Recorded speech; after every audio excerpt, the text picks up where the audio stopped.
It's the final episode!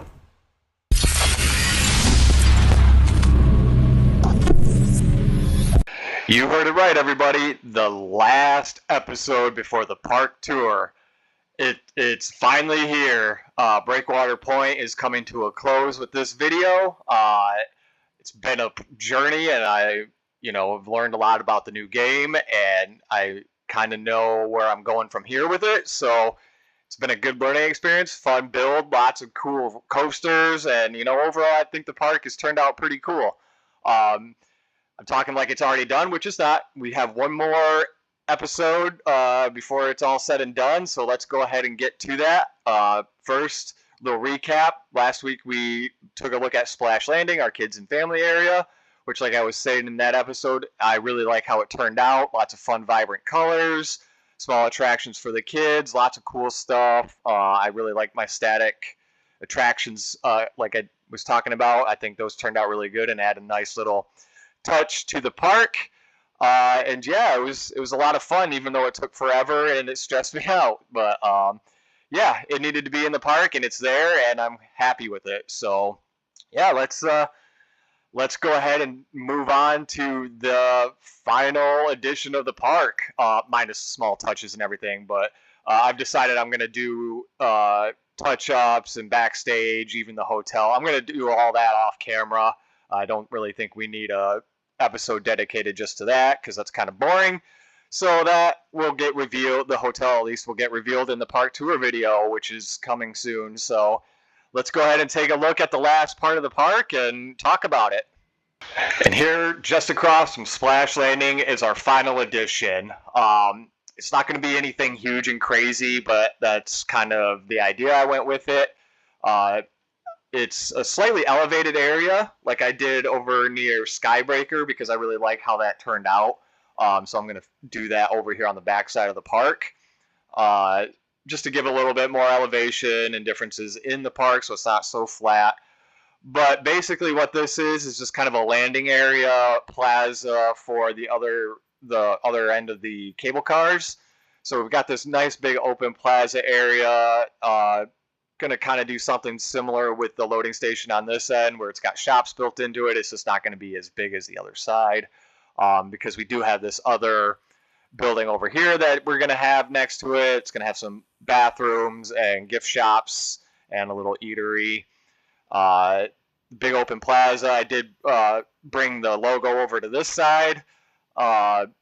Just felt like it needed to be there to fill in some space. When we're going to have the little patio type area overlooking our coaster, which obviously we are going to look at here in just a second. It's a doozy. I finally put the Wild Blue, is that what this thing's called? Yeah, the Wild Blue flat ride in the park. I kept playing around with it and trying to think of where to put it, and I thought that this would be a good spot with it. I've got it positioned so that you're flying over the top of the elevated area, just to give it a little bit more height. And that'd be kind of cool to have it soaring over you as you're walking down on this path. So that's pretty much it for this area. They're going to have some little vending machines, but it's not really going to be anything crazy. Like I said, it's mainly just an open kind of plaza area for the receiving side of the cable cars, with the flat ride, and a little viewing kind of area for part of the coaster. And that's going to pretty much be it for this. Nothing crazy. Obviously, I'm going to go down the path with all of our utilities type stuff, like the lighting and fencing and whatnot, but that's pretty much going to be it. This side of the park is pretty empty, but honestly, it's kind of more just a shot to get you from one end of Volcano Valley over to the other entrance of Tsunami Bay. So not really a whole lot going on here, so I don't know if you can technically call it end to end, but it is what it is, and we're going to run with it. So let's talk about the coaster. Now, in the game, it is a Mack Rides Multi Launch, but I kind of designed it to be more in the style of an Intamin Multi Launch, heavily inspired by two of my favorite rides on the planet, Maverick and Velocicoaster. So like Maverick, we've got the launched lift hill. It's not very tall into the first drop. We got some snappy transitions, just like Maverick, into the a big air hill, come down. There's a nice little heart line, another spin around with some outer banked air and some more air. Hard little helix type thing, and I did the Maverick roll, which I wish they kind of would have kept on the coaster in real life, but I get why they didn't. The G's were just too high on it, but you know what? It's a video game, so I did it. So you hit the helix, and as you're coming out of it, you get snapped into the inline that brings you into the opposite direction and into the second launch, which, again, more like Maverick. The second launch takes you underneath the station. The launch has an air hill, big shot right into a big top hat. It goes up vertically, but does not come down vertically.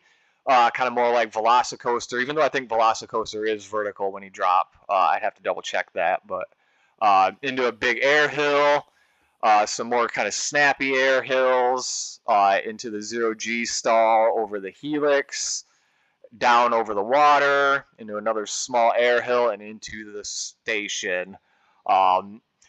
This is a fun one. I am really happy with the layout, with how this turned out. It's just a fast, intense ride.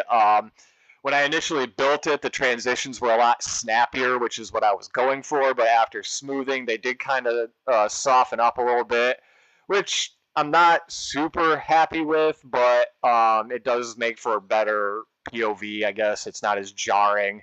It doesn't look as jank, but I mean, that's kind of one of the things with Velocicoaster and Maverick is those hard snap transitions, which is really what I was going for the build. But I mean, honestly, I guess I could go in and try and correct those a little bit, but I don't know if I'm going to at this point. But the queue line is going to go over, or sorry, the exit goes over the top of the main path, as does the queue. That's why I kept this part open and got the queue station, and I am going to do like a little gift shop for the coaster, which I have named, and it's probably my favorite name for a ride in the park, Kawabunga. I always knew that I was going to have the multi-launch in here, and I knew I wanted to name it that because it just seems so fitting, and it is definitely deserving of that name. So, yeah, we're going to go ahead and get some work done, and I will catch you back here in just a minute. Kawabunga it is then. Yep, that's right. It is all said and done, and man, do I love the way this one turned out. But first, before we get into this, it's confession time, even though I'm sure I wasn't tricking anybody. If you know me, by now you would know there's no way I would let this much empty space in a park go undeveloped. If there's room for a coaster, obviously I'm going to do that, and that's exactly what I did. Little spoiler alert. There it is, but we are not going to talk about it today. That will be on the next episode, which will be the final episode before the park tour. I decided to do a little trickstery action here, just to, keep you guys interested, but I will be discussing that coaster with the video, with the hotel and all the final touches and backstage stuff. I wanted to put something in with that stuff so it's not a short, boring episode. So we will talk about that coaster in the next episode. But for now, let's talk about Kawabunga. First things first, I absolutely love the way this turned out. It's probably my favorite coaster in the park so far, just as far as layout and just the scenery and everything about it. I am in love with the way it turned out. The station is just badass. The queue, I love everything about it. But first, let's talk about the little plaza area first and talk about the coaster at the end. Again, this is kind of a lot better turnout than I expected. This is a very cozy little nook in the back of the park. Nothing really too crazy. It's just where you would offload from the cable cars. But I really like the way the station turned out. It's small, it's simple. It's not as crazy as the other end. It does have the shops in it, but it's not as to the scale. And the little eatery bathroom area turned out really nice too. I like the way it's tucked over in the corner. Just very cozy. This would be a nice little break spot to come and just chill. You made it to the back end of the park. You need a break before you start making it back up to the front. And I did add another well, you can't really see it because it's hidden. Just a little staff building in the back there for the people working on the back side of the park, somewhere a little closer for them to go and take a break. But yeah, I really like the way it turned out. The natural shade is nice. You got the little seating with the umbrellas to watch Kawabunga kick by. Uh, I think I mentioned this already, but I put the logo there.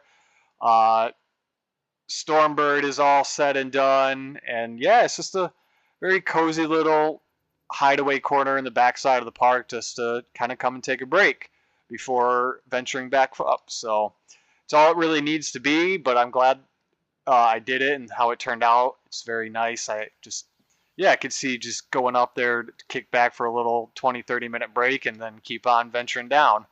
The retaining wall is all set up and nothing really too crazy to talk about with that, but I do like the overpass, I guess, for the queue and everything. It's got these nice little bridges going over the top of the main path, but I really like the way the one for the exit line and the priority pass line turned out with the sign for the roller coaster over the top. It's just very cool, something different for the park. None of the other rides really have anything like this, so it's kind of a standout ride, so I figured I would go out a little bit more heavy duty for it, I guess. I don't know. Don't really know what I'm saying at this point, but the station as well turned out awesome.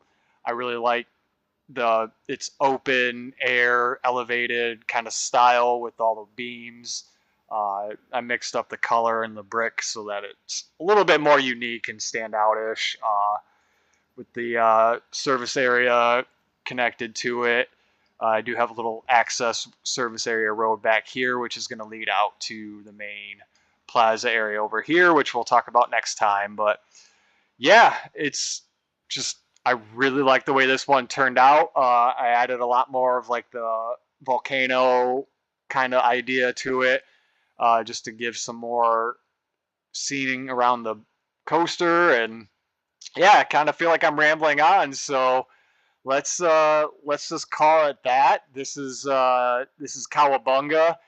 This is not the final episode. There will be one more before the park tour. Sorry for trying to play a prank on everybody, but like I said, I'm sure none of you fell for it anyway. But yeah, let's call that a wrap on this one. As always, my name is Brett. If you haven't already, please hit like and subscribe to follow me for more Planet Coaster content.